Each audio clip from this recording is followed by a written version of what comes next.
24-25 লক্ষ মানুষ, সেখানে দুটো খাদ্যের বা ওষুধের ট্রাক ঢুকলে কজনের ভাগ্যে জুটে? তো অবশেষে যখন পশ্চিমা দুনিয়া দখলদার দেশটিকে সরাসরি বিভিন্ন অবরোধের বা সম্পর্ক ছিন্নের ঘোষণা দিল, তখন দেখলাম নেতানিয়াহু আজকে শতাধিক ট্রাক ঢোকার অনুমতি দিয়েছে।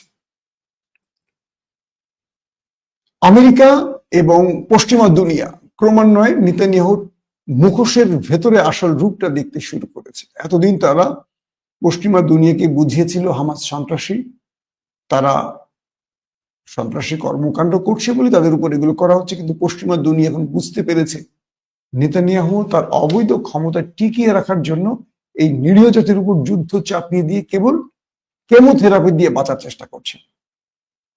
এর বিকল্প তার কোনো পথ নেই। তিনি যুদ্ধ থামিয়ে দিলে তিনি দুর্নীতি সহ নানান অপরাধে গ্রেফতার হয়ে যাবেন।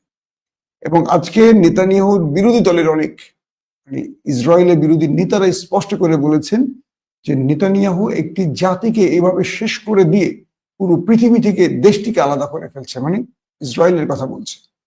এবং তিনি যা করছেন এটা অমানসিক কাজ, এটা কোনো সভ্য মানুষের কাজ নয়।